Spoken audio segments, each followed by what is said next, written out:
everyone, this is Island Nurse and welcome back to my YouTube channel. Now in this video, we're going to be talking about oral antidiabetics and we'll discuss the drugs based on the organ or tissue or the body parts on which they work. So the oral antidiabetics work on several organs in the body or tissues in the body. So we have drugs that work on the intestines. We have drugs that work on the pancreas. We also have those that work on the kidneys.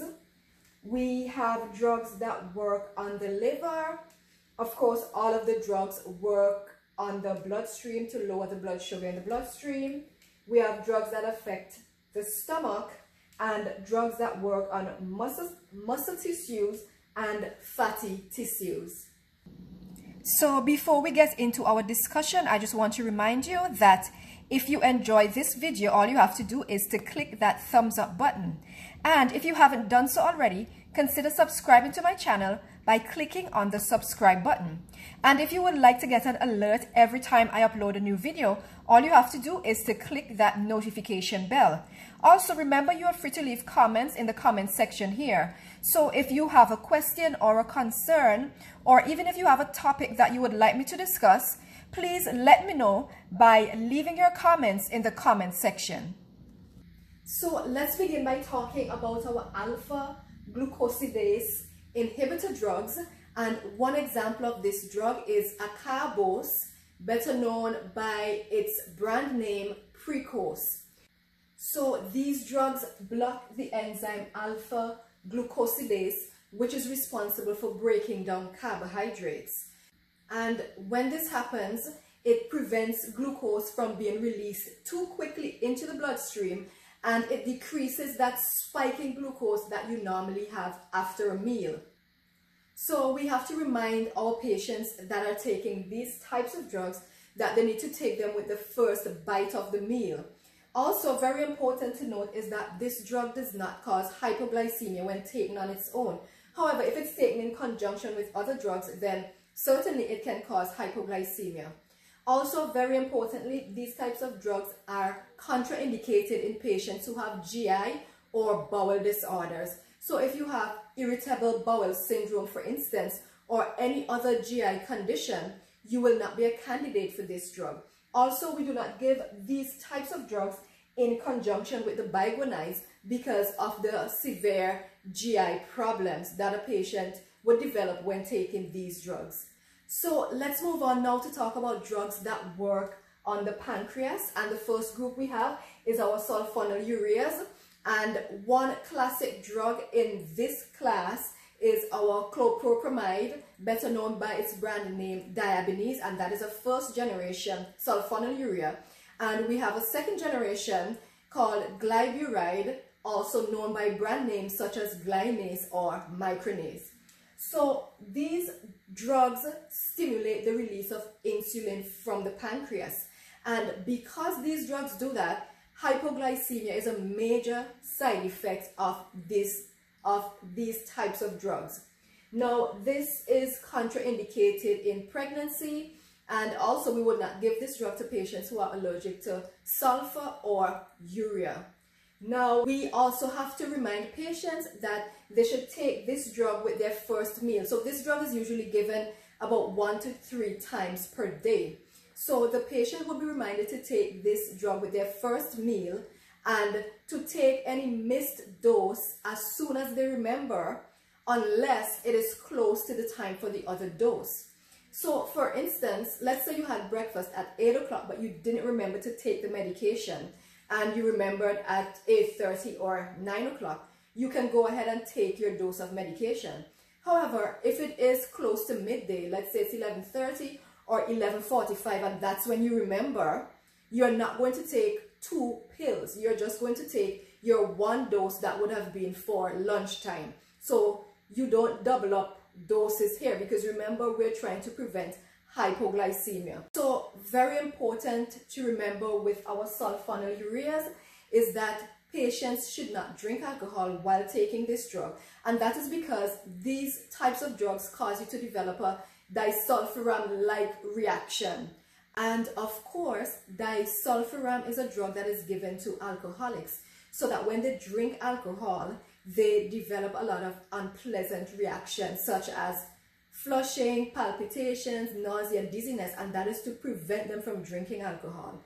So when a patient is taking sulfonylureas and they drink alcohol, they would have that same type of reaction. Their body would have that same type of reaction to these types of drugs. So we have to remind our patients not to take alcohol with these drugs or with any drug for that matter. Alright, so our next class of drugs that work on the pancreas is our meglitinides. And one example of meglitinide is repaglinide, better known by its brand name Prandin. So meglitinides stimulate the pancreas to secrete insulin. And so just like sulfonylureas, these drugs will cause hypoglycemia as a major side effect. In terms of nursing considerations, we have to remind the patient that they need to eat within 30 minutes of taking any drug in this class, any meglitinide. If they don't have food ready, if they don't have food within 30 minutes, then they really should not be taking this drug because it can lead to severe hypoglycemia. The blood sugar can go to dangerously low levels. Also, with these types of drugs, like with many of our oral antidiabetics, they develop side effects. They develop GI side effects, so nausea, vomiting, diarrhea, and particularly with these types of drugs, with meglitinides, a person can have symptoms of upper respiratory tract infection. So they might have sneezing, a runny nose, runny eyes, those types of symptoms that you would have if you have an upper respiratory tract infection. Okay, so now we're going to talk about our SGLT2 inhibitors, which work on the kidneys. So anytime we have glucose floating around in our bloodstream, it must pass through the kidneys. And the kidneys are either going to excrete that glucose or reabsorb it into the bloodstream. And SGLT2 is a protein that causes glucose to be reabsorbed into the bloodstream.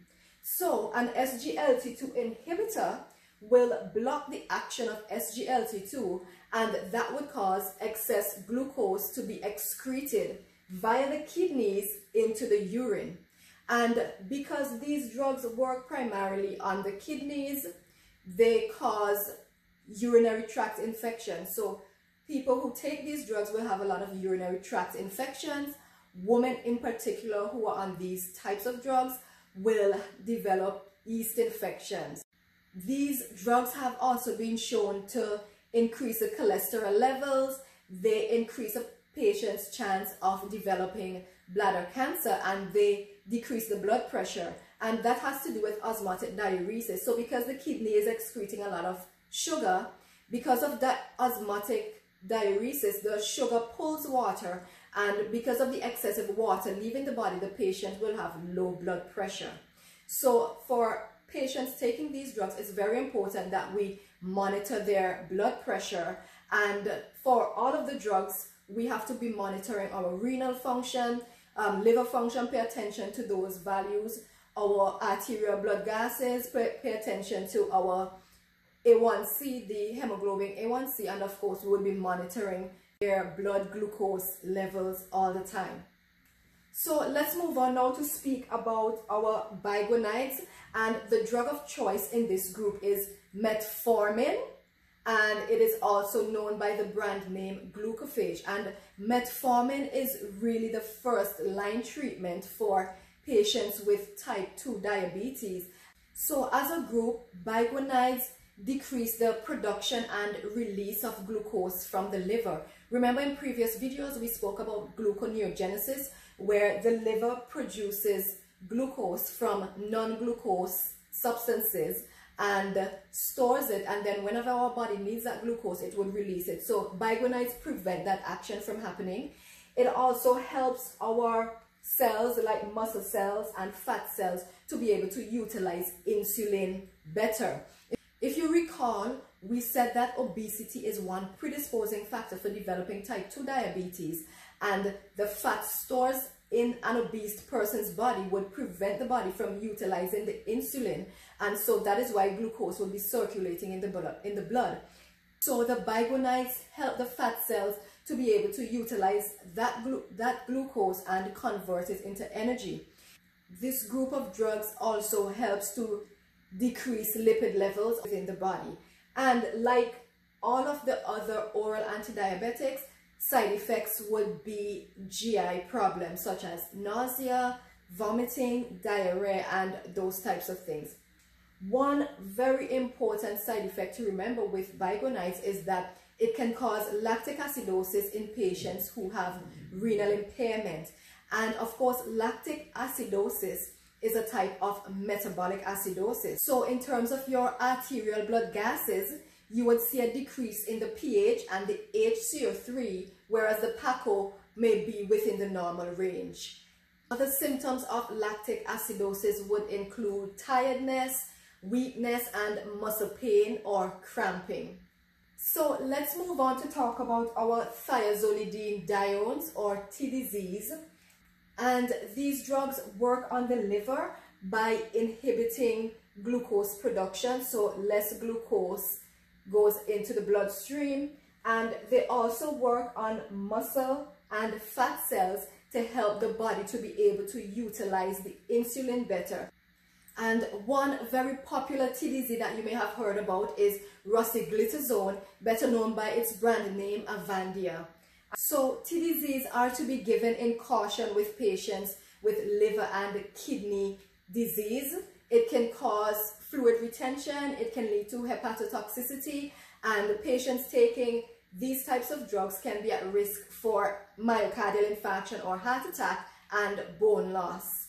And finally, let's talk about DPP-4 inhibitors, which work on the liver, the pancreas, the muscle and fat cells, and the stomach. So DPP-4 inhibitors work by blocking the action of the enzyme DPP-4.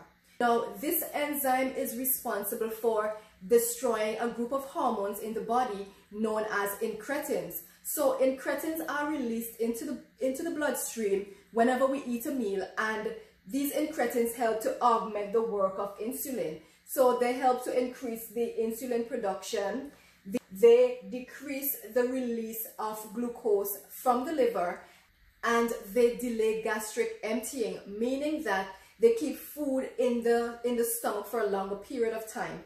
When that happens, of course, the person feels fuller for a longer time and they tend to eat less. And by keeping food in the stomach longer, it ensures that the glucose is not released too quickly into the bloodstream. The thing about incretins is that they are destroyed very quickly by these hormones, DPP-4. So therefore, DPP-4 inhibitors block the work of DPP and leave incretins for a longer period in the bloodstream. And so incretins help to regulate the A1C or to decrease the A1C without causing hypoglycemia. And like all of our other oral antidiabetics, patients who are taking DPP-4 inhibitors will have as side effects diarrhea, nausea, and vomiting. They also develop flu-like symptoms, so they might have sneezing, coughing, fever, runny nose, and they may also develop skin conditions such as rashes or hives. And one prime example of a DPP-4 inhibitor is sitagliptin, better known by its brand name Januvia. So there you have it. We have spoken about oral antidiabetics based on their drug classification and the organs in the body on which they work. Now, in our next video, we're going to be talking about the different types of insulin. I hope that you have found this video useful. Thanks for watching and see you next time.